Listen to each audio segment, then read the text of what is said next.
Laudetur Jesus Christus. Loué soit Jésus-Christ, niech będzie pochwalony Jezus Chrystus.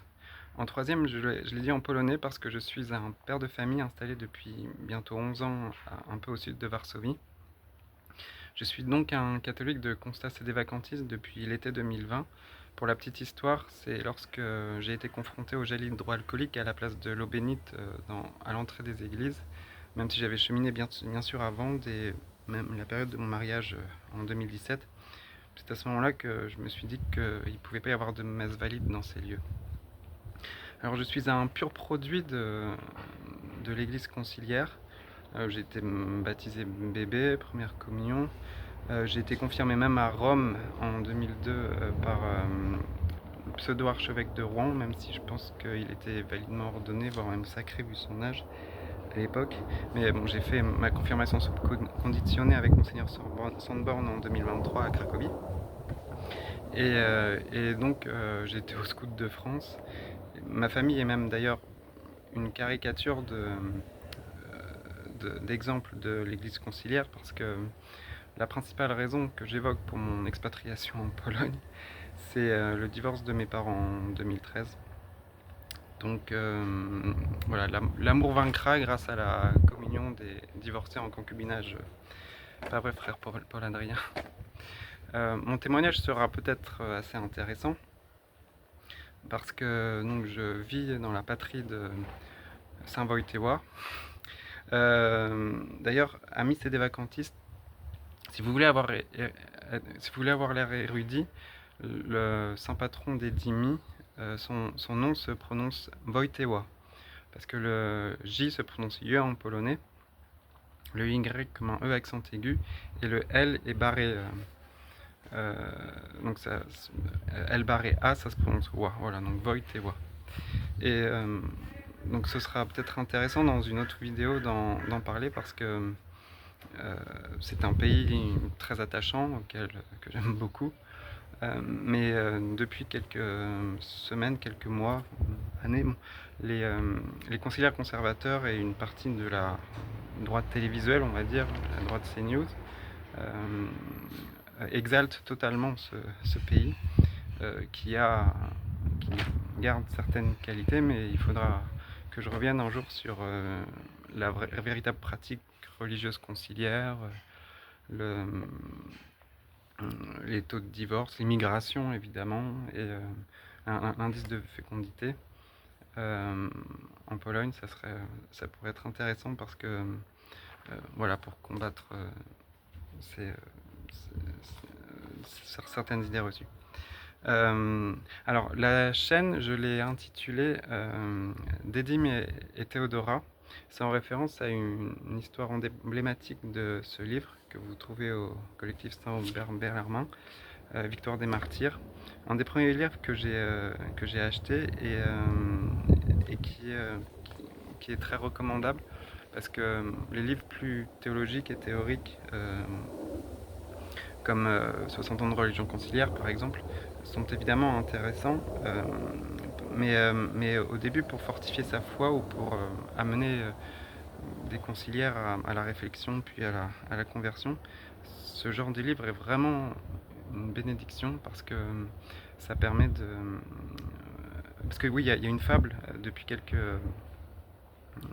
années aussi par les conciliaires, comme soi-disant le Vatican II serait un retour aux sources du christianisme. Et donc, en lisant ce livre, on s'aperçoit vraiment que s'ils veulent vraiment revenir au christianisme antique, moi je suis d'accord, hein. Allons-y quoi, comme disait une vidéo virale de la période du Bibip messager. Mais ce n'est pas le sujet du jour. Je voulais répondre au père Horowitz qui a commis une vidéo, enfin une de ses innombrables vidéos, le 25 mars dernier, sur les soi-disant hérésies imaginaires de Vatican II, et il parlait notamment de la régulation des naissances, et ça nous permettra aussi de discuter de la loi qui est passée cet hiver sur la fin du devoir conjugal. Alors évidemment, je réponds quasiment un mois plus tard parce que le père Horowitz a fait des dizaines de vidéos en marge de son débat avec Adrien Bauzy.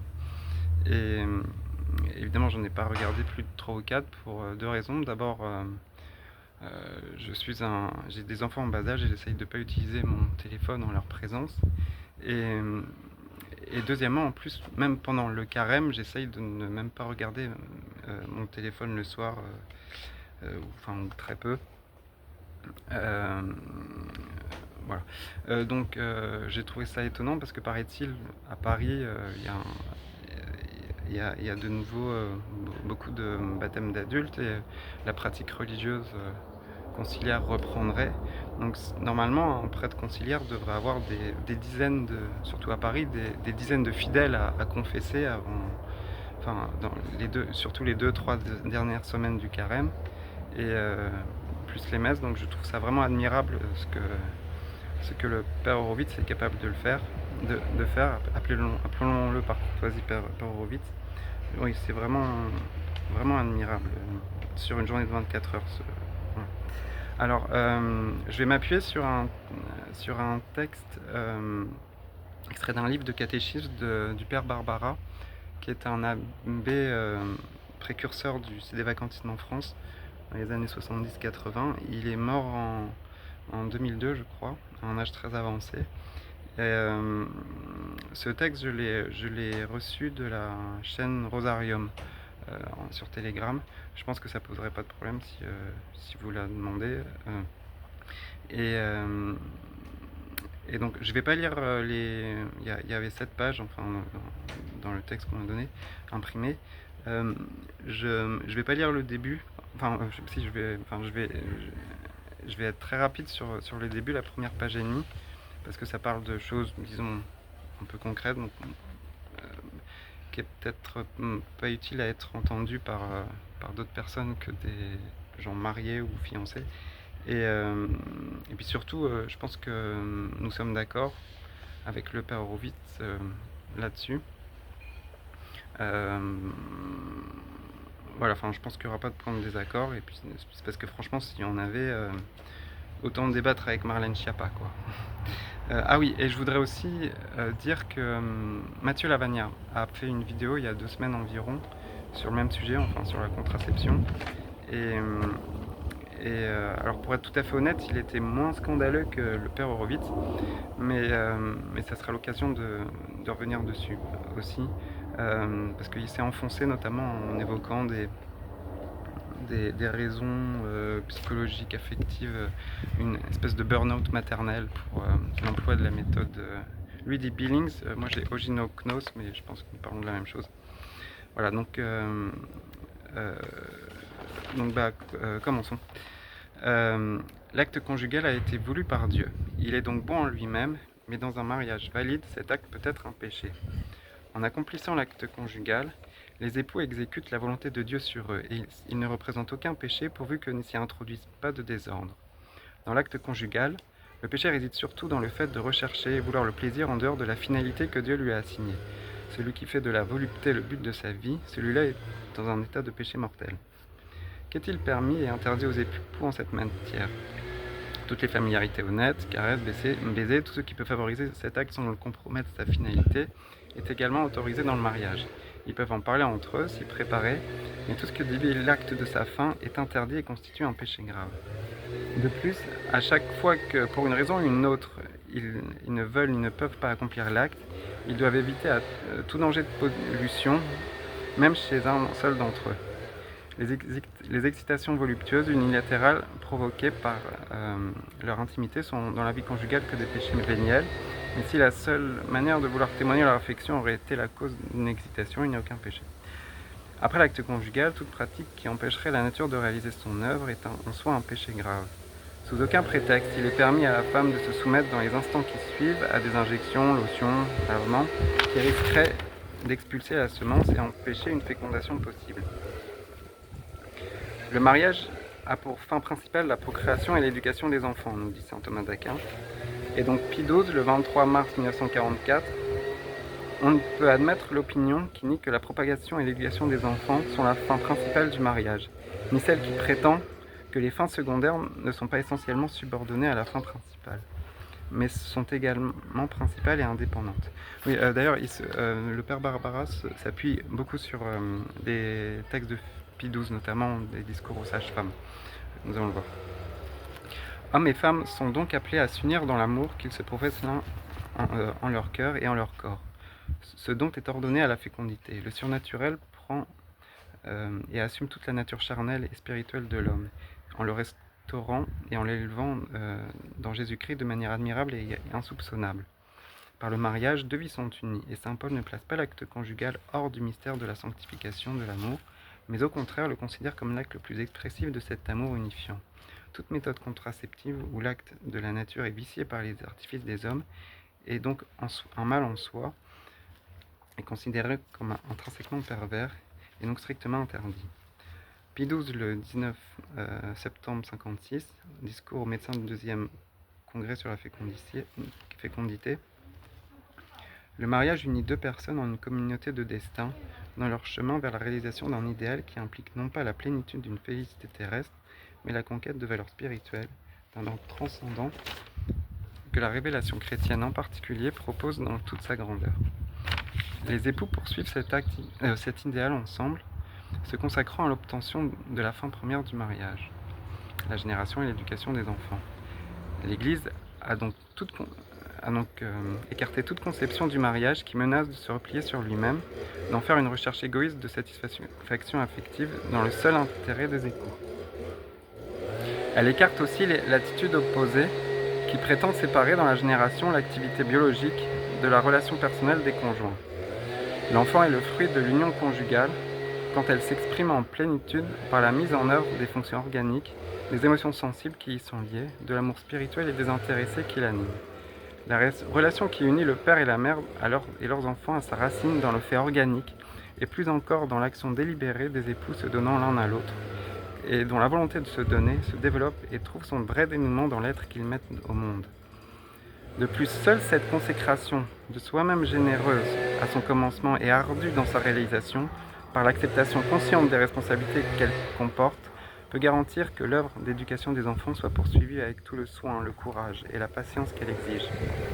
C'est tellement beau, c'est écrit Pie XII. L'individu et la société, le peuple et l'État, l'Église elle-même, dépendent pour leur existence du mariage fécond. Là, c'est les raisons pour la famille nombreuse. Pie XII, discours aux sages-femmes en Italie, le 29 octobre 1951. Nous sommes en tout cela dans la justice générale. L'obligation de fécondité concerne la vertu de justice, car c'est un dû à rendre à la société civile et à l'Église. Il est important de voir le mariage sous cet aspect.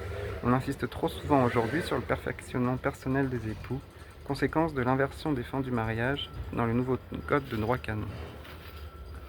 Avantage de la fécondité. Pour les époux, épanouissement physique de la femme par la maternité. Et ensuite, pour les enfants, la famille nombreuse est la meilleure école de la vertu. Dévouement, oubli de soi, générosité, esprit de pauvreté et de sacrifice. Elle resserre les liens entre époux et donne de grandes joies, joie des naissances et événements religieux, joie des parents dans la vieillesse. Le saint développement de l'enfant demande à ce qu'il croise parmi d'autres enfants et fasse parmi eux le premier apprentissage de la vie sociale. L'enfant se rend compte qu'il doit penser aux autres, qu'il ne doit pas tout centrer sur lui. Son caractère se frotte à celui de ses frères et sœurs, ce qui est le meilleur apprentissage de la vertu et de la vie en société. Et donc pour l'Église et la cité, l'Église militante ne pourra pas croître si les foyers chrétiens manquent à leur devoir.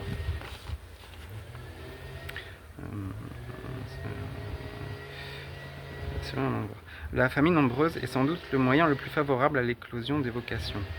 En revanche, la réduction moderne du nombre d'enfants par famille favorise l'esprit de jouissance, l'égoïsme, le matérialisme, sans compter les conséquences dramatiques pour l'Église et le pays que provoque la diminution du nombre de vocations et le vieillissement.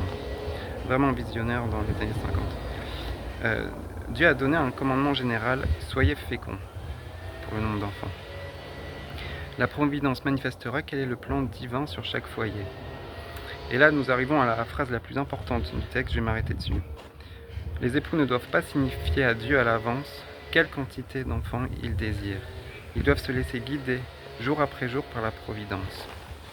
Voilà, donc je vais m'arrêter dessus parce que ce sera l'occasion pour moi de revenir sur la loi qui a été votée cet hiver par toute la République, de LFI au RN, sur la fin du devoir conjugal. Euh, euh, alors qu'est-ce qu'un catholique doit penser là-dessus? Alors deux choses. D'une part, il faut vraiment rappeler que pour un catholique, toute la législation qui concerne le divorce est nulle et non avenue. Donc il n'y a aucune raison légitime pour un divorce. D'ailleurs, un autre livre que j'ai acheté que j'avais offert à mon grand-père à Noël il y a 2 ou 3 ans, c'était le livre une réédition de l'ouvrage de Louis de Bonald sur le du divorce. Louis de Bonald qui était un père de France et qui a été l'auteur de la loi qui a interdit à nouveau le divorce lors de la Restauration en 1816. Et c'était un livre très intéressant et donc c'est un autre livre très important pour l'apostolat, pour expliquer le règne social de notre Seigneur Jésus-Christ et pourquoi l'Église s'oppose strictement au divorce, même pour des raisons naturelles, pour le fonctionnement de la société. Voilà, donc voilà, en espérant convertir mon grand-père, je lui avais offert ça. Et donc c'est très important oui, pour faire cheminer les conciliaires ou des personnes en cours de conversion. Voilà. Et d'autre part, essayons d'observer tout de même ce que cette loi dit, ce qu'elle essaye d'influer sur la société, ce qu'elle dit des rapports conjugaux, etc. Alors, en fait, soyons clairs, écartons tout de suite les cas de graves maladies, d'accidents, de la route qui rendrait handicapé un des époux. Enfin, dans 99% des cas, enfin, lorsqu'un des époux refuse le devoir conjugal, c'est véritablement parce qu'il ne souhaite plus d'enfants. En fait, ce qui se passe, c'est que hommes et femmes peuvent refuser. Je pense que les femmes sont quand même majoritaires à refuser un enfant supplémentaire. Mais ça peut arriver aussi chez les hommes. Mais dans 99% des cas, lorsque la décision est prise pour l'un des deux conjoints, au final, l'épouse en fait finit par refuser toute intimité avec son mari. Et en fait, il y a alors d'abord là-dessus, je pense qu'il faut parler plus en détail de 3 caps à franchir. Il y a le cap du deuxième, du troisième et du quatrième enfant. Parce que ça forme, je pense, une gaussienne à peu près. C'est-à-dire, je pense qu'un quart des couples féconds, il y en a au moins un des deux qui refuse un deuxième enfant. Ensuite, lorsqu'ils en ont deux, c'est le moment le plus important. C'est-à-dire que la moitié peut-être refuse un troisième. Et à nouveau 25% refusent le quatrième, sachant que ensuite, en général, lorsqu'il y a 4 enfants, évidemment, toute nouvelle naissance est extraordinaire. Mais le seuil psychologique est passé pour avoir une famille plus nombreuse. Voilà. Passons rapidement sur le passage de 1 à 2 enfants. Je pense que c'est vraiment pour des couples vraiment païens ou sécularisés qui veulent continuer à aller à des concerts, au cinéma, voyager 2 fois par an. Voilà, enfin, pas la peine, je pense, de s'attarder trop, à moins qu'il y ait des problèmes de fécondité, évidemment. Et pour le deuxième enfant, le deuxième et le troisième, c'est plus intéressant. Et là, il faut battre en brèche une idée reçue. Je pense que notre génération est confrontée à une très grave crise au niveau de l'immobilier, enfin de l'accession à l'immobilier. J'en parlerai peut-être plus tard. Et pourtant, il faudrait. Nous avons aussi une injonction, enfin surtout beaucoup de femmes peut-être ont une injonction par exemple, elle considère que chaque enfant devrait grandir dans une chambre propre. Ça vient du modèle familial de l'après-guerre, je pense, voilà, de nos parents, même un peu nos grands-parents. Euh, euh, D'ailleurs, enfin, même le week-end dernier, la maman d'une camarade d'école primaire, d'école maternelle de mon fils, m'en a parlé parce elle est issue de familles nombreuses comme son mari, et elle a elle-même 4 enfants. Et, euh, et vraiment, pour elle, c'est vrai, j'ai trouvé ça étonnant qu'elle dise ça. C'est vrai qu'un enfant qui grandit seul dans sa chambre, il sera plus attiré évidemment par s'isoler et aller vers les jeux vidéo, des choses comme ça. Donc c'est vraiment, même d'un point de vue de l'éducation, quelque chose à remettre en cause. Même si voilà, nous avons de très graves problèmes avec la possession immobilière, notre génération. Il ne faut pas non plus que ce soit outre mesure un frein. Donc je pense que les enfants sont faits pour vivre au moins à deux dans une chambre de même sexe. C'est-à-dire que euh, alors, je pense qu'il faut peut-être éviter quand même de mettre un frère et une sœur ensemble dans la même chambre, pas seulement pour une question d'intimité en grandissant, mais aussi parce que de la même manière que en tant que catholique, nous sommes pour des écoles, des classes en tout cas de filles et des classes de garçons, parce que les méthodes pédagogiques ne sont pas les mêmes. Je pense qu'une chambre, globalement, si possible, ça doit rester une chambre de petite fille ou une chambre de petit garçon. Mais donc pour un couple une famille qui vivrait dans un appartement avec 3 chambres, euh, 4 enfants, ça pose vraiment pas de problème. Et une maison avec 4 chambres, pour moi, 6 enfants, ça ne devrait vraiment pas poser de problème. Donc il y a vraiment ça, ce lien avec l'immobilier, surtout pour le passage de 2 à 3 enfants. Et ensuite le passage de 3 à 4, je peux bien en parler parce que je suis issu d'une fratrie de 3. Mes parents eux-mêmes étaient tous les deux issus d'une fratrie de 3, et dans ma famille, dans la génération du dessus, il y a eu énormément de familles avec 3 enfants. Et là, c'est une autre question. Je vais rentrer vraiment dans les détails psychologiques. C'est que à 3 enfants, bon bah, on est une famille nombreuse. On a la carte famille nombreuse pour le train, mais on peut quand même encore avoir une Audi à 4 breaks. Voilà. Pour la petite histoire, donc j'étais scout de France. Je vais raconter une boutade. J'étais scout de France, et mes parents, lorsque nous étions petits, ils avaient une réflexion qui n'était pas franchement méchante pour les gens en question, mais en fait, plus pour eux-mêmes, en fait, pour leur âme et leur salut. Euh, Espérons. Il disait pour les voitures de ceux qui avaient au moins 4 5 enfants, ah, c'est les voitures de Jésus revient. C'est en référence au film La vie est un long fleuve tranquille, qui est un film complètement blasphématoire et que j'interdirais si nous allons au pouvoir, mais qui est vraiment culte voilà, pour les boomers, on va dire. Et non, mais c'est pour parler de la mentalité vraiment un peu profondément, de savoir quelle est l'église conciliaire dans sa substance, voilà. Pour quelqu'un qui en sort. Donc voilà, le passage de 3 à 4, c'est une question peut-être de voiture ou aussi d'espace pour la maison, pour l'appartement. Et donc il faut sortir de cette idée consumériste. Voilà.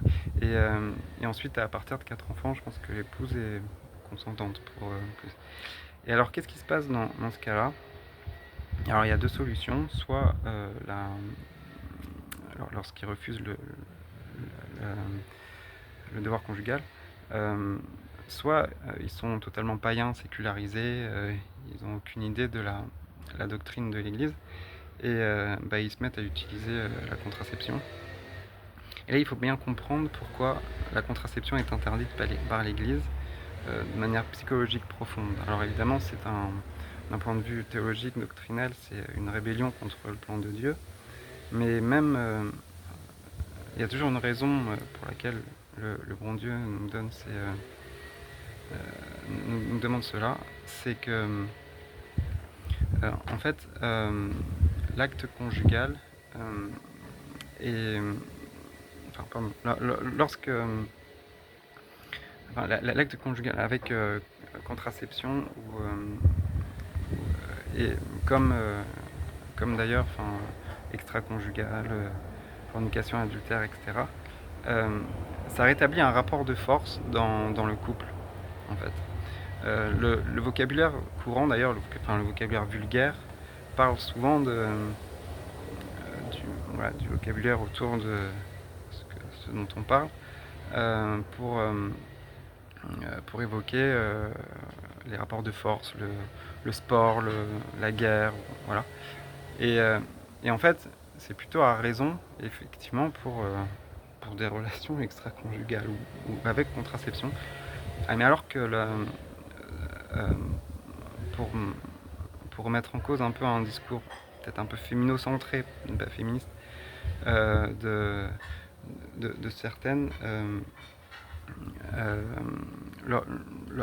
lorsque les époux se donnent l'un à l'autre dans le mariage, alors, il y a une inégalité peut-être dans la substance, mais, mais dans la qualité et la quantité, c'est du même ordre en fait. Il ne faut pas croire que le père n'a pas non plus ses appréhensions, le mari n'a pas non plus ses appréhensions dans l'acte qu'il pose. Évidemment, c'est la femme qui enfante dans la douleur, mais il est dit aussi dans la Genèse que le mari travaillera à la sueur de son front, et que et donc évidemment le mari aussi va acheter des fraises au mois de février à sa femme enceinte. Enfin, qu'est-ce que vous savez de ce qui se passe dans la tête d'un mari, voilà. Donc voilà, véritablement c'est l'acte dans l'ordre des choses, dans l'ordre naturel, qui met les époux en fait sur un pied d'égalité, voilà. Alors que ça rétablit un rapport de force quand c'est extra-conjugal ou avec contraception. Ce qui provoque une chose, c'est que en fait ça envenime les défauts de chaque cocktail hormonal, en gros, de chaque sexe. C'est-à-dire que l'homme deviendra plus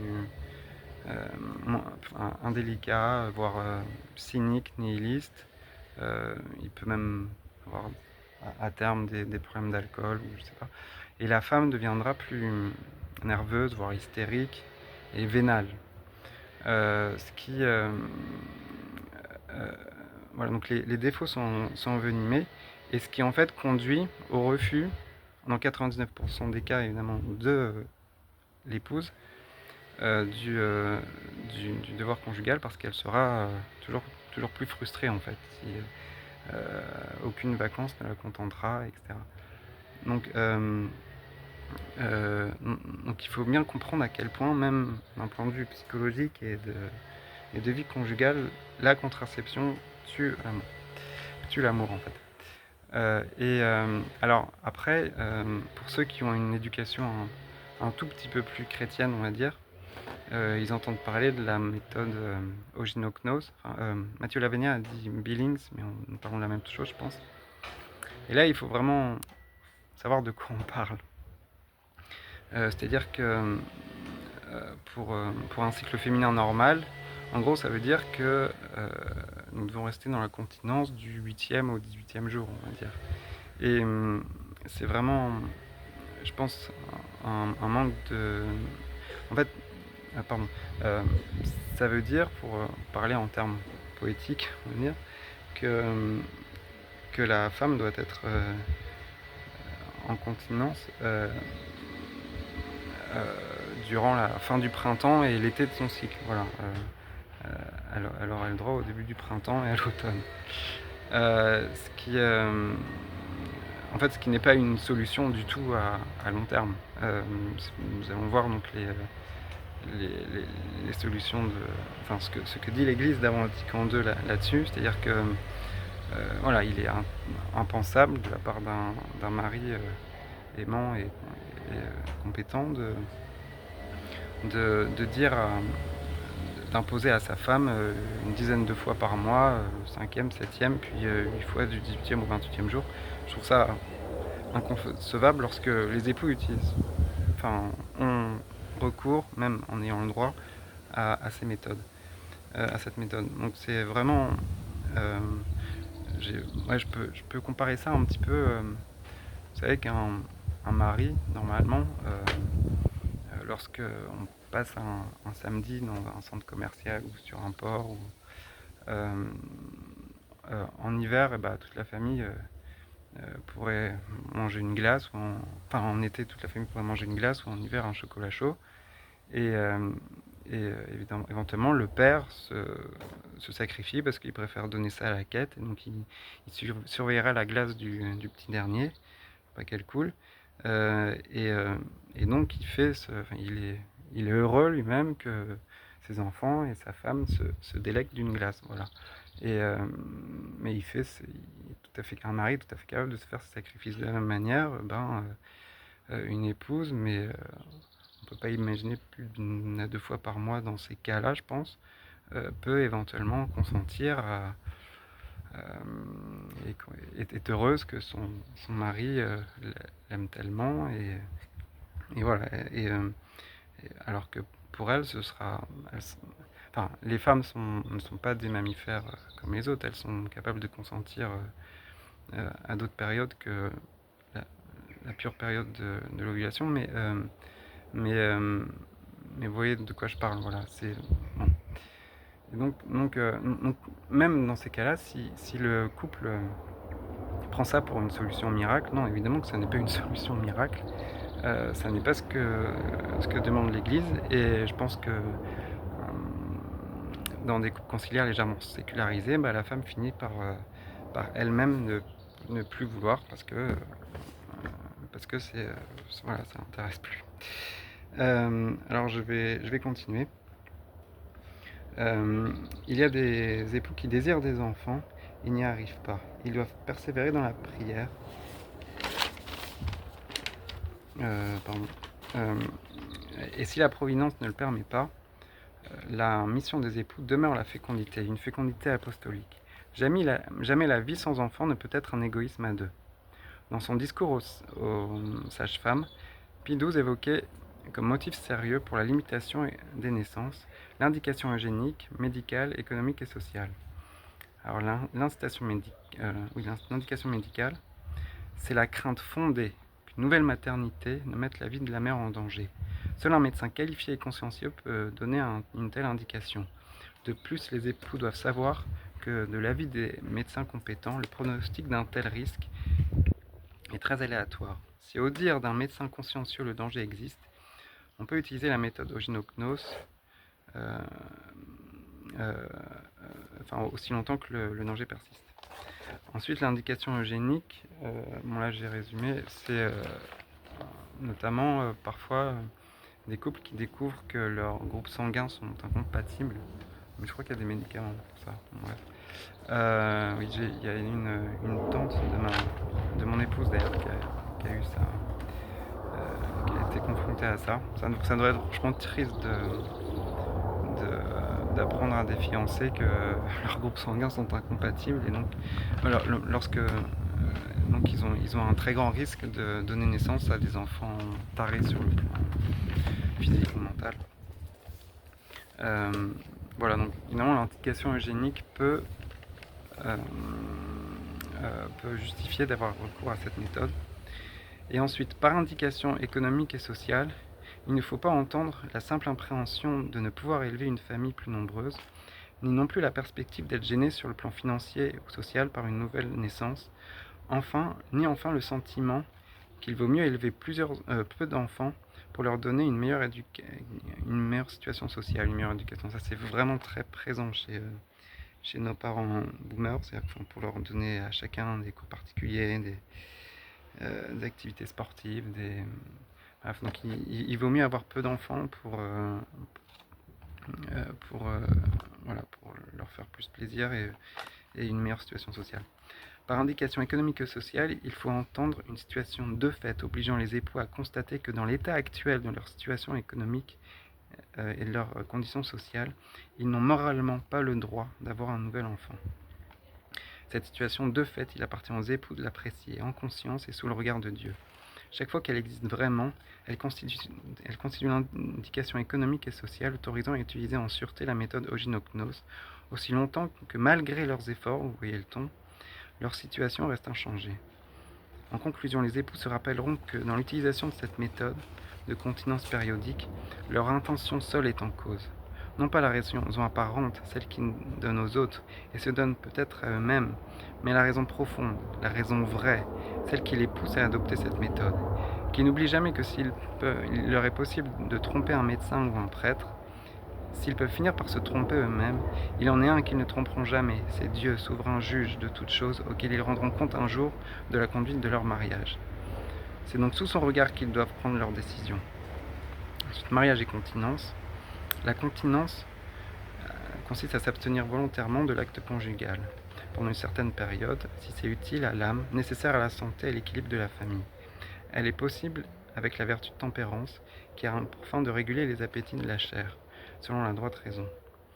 Cette vertu s'entretient par la prière, les sacrements, la mortification, la dévotion mariale, les œuvres de charité, l'apostolat, les retraites, etc. Cette pratique est bonne si elle est prise d'un commun accord et pour un temps. Il faut cependant la suspendre dès qu'un des époux fait savoir à l'autre que cette pratique lui est difficile et qu'il demande l'acte conjugal.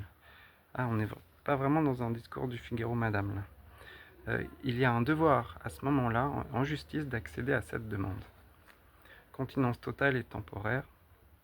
Il est permis d'espacer les naissances s'il existe des raisons proportionnées. Par exemple, sérieuse fatigue de la mère. Oui, alors sérieuse fatigue de la mère, alors c'est vrai qu'il y a une chose, surtout de nos jours, en Pologne, il y a beaucoup de...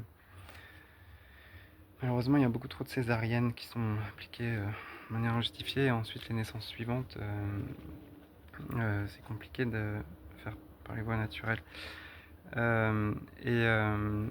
Effectivement, bon, dans les 3 à 6 mois qui suivent une naissance, il est très délicat, charitable, affectueux de la part d'un mari d'être très attentionné envers son épouse. Et de toute façon, les deux en général sont très fatigués, sachant que lorsque l'enfant est allaité totalement jusqu'à 6 mois et qu'ensuite, en grande partie, surtout la nuit, jusqu'à 1 an et demi, 2 ans, de la part de mon épouse, son retour de couche est apparu vers les 15 mois de chaque enfant. Donc il y a aussi ce volet-là qui fait que les époux n'ont pas à avoir trop peur, en général, voilà, lorsque l'allaitement est vraiment bien suivi. C'est une aide puissante pour acquérir la chasteté conjugale. Elle demande une attention plus grande à l'autre, la prière en commun, le recours au sacrement, l'affection, la délicatesse mutuelle à chaque instant de la journée. La continence périodique. Son usage continu est absolument illicite s'il n'y a pas de grave motif. Pie XII. Embrasser l'état matrimonial de manière continue et en plus se soustraire toujours et délibérément sans motif grave à son devoir premier serait un péché contre le sens même de la vie conjugale. Pie XII condamne seulement l'usage continu de la continence périodique. L'usage temporaire est licite quand il y a une raison proportionnée, par exemple fatigue de la mère. On pourrait dire aussi, je pense, que si en Pologne, c'est moins le cas en France malheureusement, il y a un congé maternité d'1 an après chaque naissance payée à 80%. Et admettons que voilà, au retour du travail, peut-être même que la femme change d'emploi ou ait une autre affectation, une promotion, peu importe. Comme il s'est dit plus tard, jusqu'à 2 ans, on peut imaginer une certaine forme de continence périodique le temps que voilà, le nouveau CDI soit accordé. C'est peut-être à voir avec un prêtre, mais voilà, donc je continue. Seules de graves raisons peuvent permettre de prolonger au-delà de 2 ans. Évidemment, la continence totale serait plus vertueuse, mais si les époux n'ont pas une pratique suffisante, on peut leur conseiller la continence périodique. Mais il serait bon que les époux désirent la continence totale. Quelle propagande faire dans ce cas?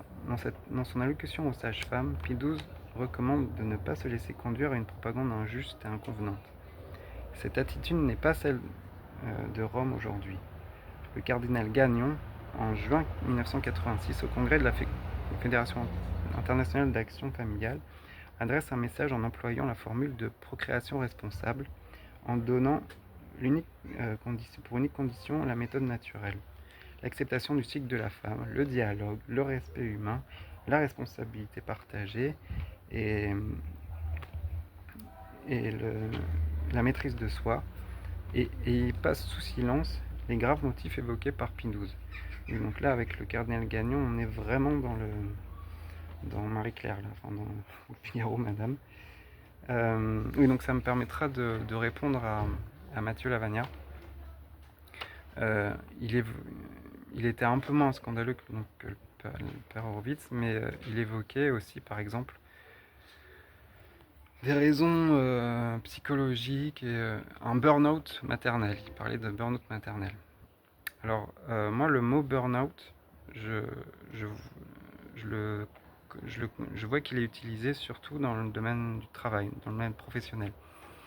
Et c'est vrai que de nos jours, dans le tertiaire, en fait, c'est quand une personne exerce un travail et qu'elle n'ose pas le quitter parce que, pour pas se retrouver au chômage, mais ça va totalement à l'encontre de ses aspirations profondes, de ses valeurs, etc. Donc, par exemple, si vous êtes catholique et que vous travaillez dans les ressources humaines chez Servier, je comprends tout à fait que vous fassiez un burn-out. Si en plus vous devez spammer tous les employés d'un mail chaque mois de juin sur la marge des GBLT, QRS, TUV, oui, là je comprends que vous fassiez un burn-out. Mais la fonction maternelle, la fonction de mère, c'est le meilleur état que le bon Dieu puisse vous donner, à part le fait d'être religieuse, mais même lorsqu'on entre dans les ordres,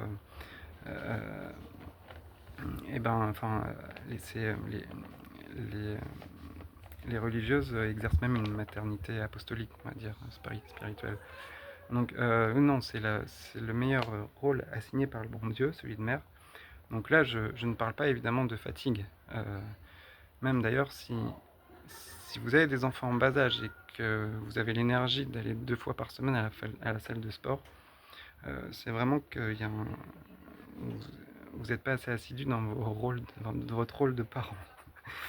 Mais évidemment que les époux peuvent être fatigués, et l'Église ne nous demande pas d'avoir 12 enfants, d'être forcément, grâce à Dieu si c'est le cas, ou d'être vraiment mécanique, d'avoir des mois un peu de fatigue, etc. Mais de manière délibérée, invoquer cette fatigue, ça marque, c'est peut-être le cas chez les conciliaires, mais évidemment ça marque une pratique religieuse déficiente, très certainement.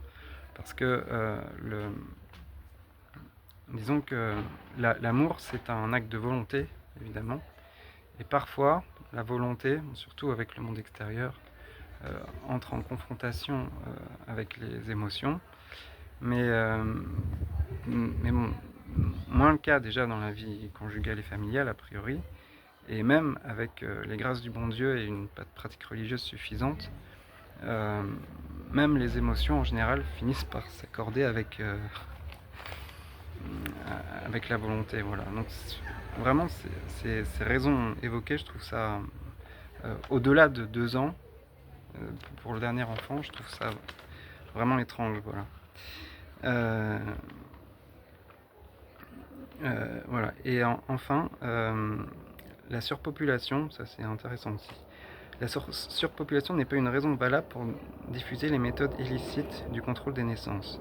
Il serait plus rationnel et utile que la société moderne s'applique plus résolument et universellement à réformer sa propre conduite en écartant les causes de la famine dans les zones déprimées, en employant plus activement à des fins pacifiques les découvertes modernes. Pie XII, le 21 janvier 1958, à la Fédération italienne des associations de familles nombreuses. Donc quelques mois avant sa mort.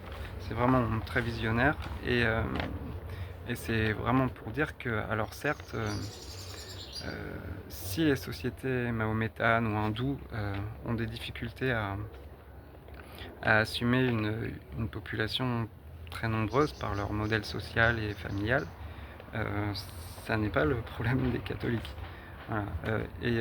Si certains conciliaires peuvent commencer à penser ce genre de choses en étant engagés dans des associations pro-migrants, libre à eux, mais un catholique sédévacantiste pense qu'il n'y aura jamais assez de vrais catholiques sur cette terre et que si les règles sociales de notre Seigneur Jésus-Christ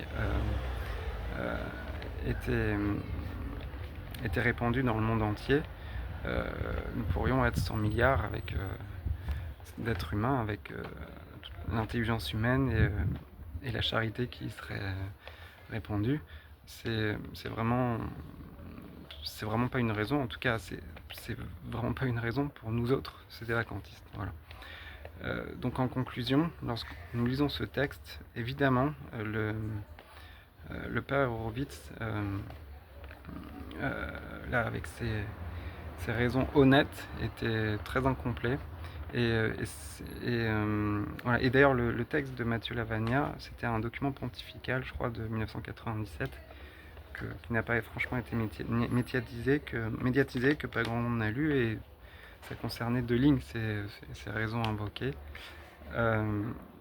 Alors que voilà, l'apostolat,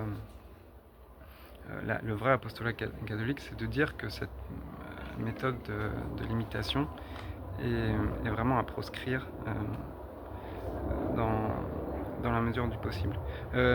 J'oublierai pas aussi de rappeler ce qui était mentionné dans le texte, c'est-à-dire à propos des arrière-pensées des époux, en fait. En conclusion, je pense que le bon Dieu, en fait, sur cette terre, nous sommes beaucoup jugés sur nos actes et même nos problèmes, nos châtiments, etc. sont souvent délivrés sur cette terre. Le seront aussi lors du jugement, mais en particulier du jugement dernier. Mais le bon Dieu nous jugera aussi beaucoup sur nos intentions lors de notre mort. Et c'est surtout ça, parce que les hommes ne peuvent pas juger les intentions. Et je pense que, effectivement, dans l'usage de ces méthodes, notamment de méthodes naturelles de régulation des naissances, l'intention compte énormément. Et je doute fort que chez tous les couples, en particulier conciliaires, les intentions soient si bonnes lorsque nous lisons ce texte sous le regard de Dieu. Voilà. Je m'arrête là. Et Incorde Jesu per Mariam.